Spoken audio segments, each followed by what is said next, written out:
പെപ്പെ നായകനായിട്ട് പുറത്തിറങ്ങിയ സിനിമയാണ് കാട്ടാളൻ എന്ന് പറഞ്ഞ സിനിമ. സിനിമയുടെ ആദ്യ ദിവസത്തെ വേൾഡ് വൈഡ് ബോക്സ് ഓഫീസും അതുപോലെ തന്നെ സിനിമയുടെ ഫൈനൽ പ്രീസെയിലും അഡ്വാൻസ് ബുക്കിംഗും പരിശോധിക്കാം നമുക്ക്. അതിനു പക്ഷേ എല്ലാവരും കാണുന്നവരാണെങ്കിൽ സബ്സ്ക്രൈബ് ചെയ്യുക. സ്റ്റോക്ക് സീരീസ് യൂട്യൂബ് ചാനൽ കാട്ടാളൻ.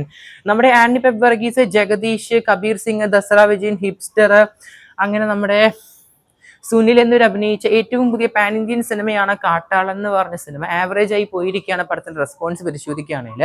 പിന്നെ സ്കാം ആക്കി എന്ന് വേണമെങ്കിൽ പറയാൻ സാധിക്കും നമ്മുടെ പ്രേക്ഷകരെ. കാരണം ലാലിട്ടൻ മമ്മൂക്ക വരുന്നു എന്നൊക്കെ പറഞ്ഞിട്ടായിരുന്നു സ്കാമിങ് കാണാൻ സാധിച്ചത്.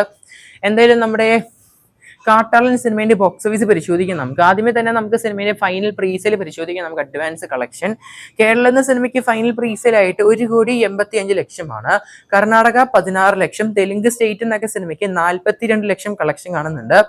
Tamil Nadu 13 lakh, rest of India 19 lakh. Total domestic collection സിനിമയ്ക്ക് 2,75,00,000 ആയിരുന്നു. പിന്നെ സിനിമയുടെ ഓവർസീസ് ആണ്. ഓവർസീസ് സിനിമയ്ക്ക് 1,41,00,000. Total world wide final presale സിനിമയ്ക്ക് 4,16,00,000 കളക്ഷൻ കാണാൻ സാധിച്ചത്.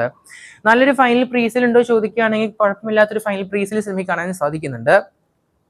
ഇനി സിനിമയുടെ ലാംഗ്വേജ് വൈസ് ആയിട്ടുള്ള കളക്ഷൻ പരിശോധിക്കുകയാണെങ്കിൽ മലയാളം പകർപ്പിന് മാത്രം സിനിമയ്ക്ക് 2,15,00,000, തമിഴ് പകർപ്പ് 5 ലക്ഷം, തെലുങ്കിനാണ് സിനിമയ്ക്ക് കൂടുതൽ കളക്ഷൻ 37 ലക്ഷമാണ് തെലുങ്ക് പകർപ്പിന് മാത്രം വിറ്റുപോയത്. ഹിന്ദി ആണെങ്കിൽ 17 ലക്ഷം. അത് മാത്രമല്ല ആന്റണി പെപ്പ് വർഗീസിന് തന്നെ മികച്ച ഒരു ഫൈനൽ പ്രീസിൽ തന്നെയാണ് ഓപ്പണിംഗ് കേരളത്തിൽ കാണാൻ സാധിച്ചത്. ഈ വർഷം നോക്കുവാണെങ്കിൽ ബെസ്റ്റ് ഓപ്പണിംഗിൽ ടോപ്പ് 5 ലിസ്റ്റിൽ നമ്മുടെ കാട്ടാളൻ സിനിമ വന്നിട്ടുണ്ട്.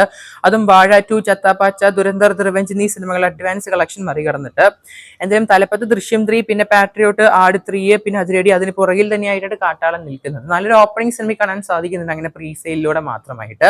ഇനി സിനിമയുടെ കേരളത്തിലെ ഓപ്പണിംഗ് അപ്രോക്സ് സിനിമയ്ക്ക് 3,50,00,000 ഓപ്പണിംഗ് ബോക്സ് ഓഫീസ് കേരളത്തിൽ കാണാൻ സാധിക്കുന്ന സിനിമയ്ക്ക്. സിനിമയുടെ ഈ ആഴ്ചത്തെ അഡ്വാൻസ് ബുക്കിംഗ് പരിശോധിക്കുകയാണെങ്കിൽ ഓൾമോസ്റ്റ് സിനിമയ്ക്ക് 3,06,00,000 കാണുന്നുണ്ട്. മെയ് 29 തീയതി സിനിമയ്ക്ക് 26 ലക്ഷം കാണാൻ സാധിക്കുന്നുണ്ട് സിനിമയ്ക്ക്. അത് മാത്രമല്ല 30 7 ലക്ഷം കാണാൻ സാധിക്കുന്നുണ്ട്. പിന്നെ നമ്മുടെ 31 സിനിമയ്ക്ക് 5 ലക്ഷം കാണുന്നുണ്ട് അഡ്വാൻസ് ബുക്കിംഗ്. അങ്ങനെ മൊത്തം സിനിമയ്ക്ക് 28, 29, 30, 31 ദിവസങ്ങളിൽ മൊത്തം ടോട്ടലായിട്ട് 3,06,00,000 സിനിമയ്ക്ക് അഡ്വാൻസ് പ്രീസെയിൽ കളക്ഷൻ കാണാൻ സാധിക്കുന്നത്. അത് മാത്രമല്ല സിനിമയുടെ വേൾഡ് വൈഡ് ഓപ്പണിംഗ് അപ്രോക്സ് ആയിട്ട് 5 കോടിനടുത്താണ് വിൽക്കാൻ സാധിക്കുന്നത്. എന്തായാലും മോശമായ ഒരു ഓപ്പണിംഗ് ആണോ എന്ന് പറയാൻ പറ്റത്തില്ല. കുഴപ്പമില്ലാത്തൊരു ഓപ്പണിംഗ് കാഴ്ച വെച്ചിട്ടുണ്ട് നമ്മുടെ കാട്ടാളൻ എന്ന് പറഞ്ഞ സിനിമ വേൾഡ് വൈഡ്. എന്തായാലും കാത്തിരിക്കുന്ന ചെയ്യാൻ നമുക്ക് ചിത്രത്തിന്റെ കൂടുതൽ ബോക്സ് ഓഫീസ് കളക്ഷൻ ആയിട്ട്. ഇപ്പൊ നിലവിലെ സിനിമയുടെ കേമിയ റോളിന്റെ ഭാഗത്ത് നിന്ന് 2 പോസ്റ്റർ പുറത്തു വന്നിരിക്കുകയാണ്. ഒന്ന് നമ്മുടെ ലോകേഷ് കനകരാജ് ആണ് ഇവർ പറഞ്ഞ ഈ ബിഗ് എൽ എന്ന് പറയുന്നത്. സത്യം പറഞ്ഞാൽ വളരെ നിരാശയായി പോയി പല സിനിമാ പ്രേമികൾക്കും. ലാലേട്ടൻ എക്സ്പെക്ട് ചെയ്ത ആൾക്കാർക്ക് കിട്ടിയത് നമ്മുടെ ലോക്കി അണ്ണനെയാണ്, ലോകേഷ് കനകരാജ്. നല്ലൊരു പോസ്റ്റർ തന്നെയാണ് പുറത്തിറക്കി വിട്ടത്. പിന്നെ നമ്മുടെ ഇന്ന് രാവിലെയോടെ നമ്മുടെ അൽഫോൺസ് പുത്രന്റെ പോസ്റ്ററും പുറത്തു വന്നിരിക്കുകയാണ്. അങ്ങനെ സാറ്റിസ്ഫൈഡ് ആവാത്ത ഒരുപാട് പോസ്റ്റേഴ്സ് തന്നെയാണ് സിനിമേന്റെ പ്രൊമോഷന്റെ ഭാഗമായിട്ട് പുറത്തുവിട്ടിരിക്കുന്നത്. എന്തായാലും കാത്തിരിക്കുന്ന ചെയ്യാൻ നമുക്ക് കാട്ടാളൻ സിനിമേന്റെ കൂടുതൽ ബോക്സ് ഓഫീസ് റിപ്പോർട്ടുകൾക്കായിട്ട് സിനിമ കണ്ടവരെന്തായാലും മറക്കാതെ പടത്തിന്റെ അഭിപ്രായങ്ങൾ നമുക്ക് ചെയ്യപ്പെടുത്തുക.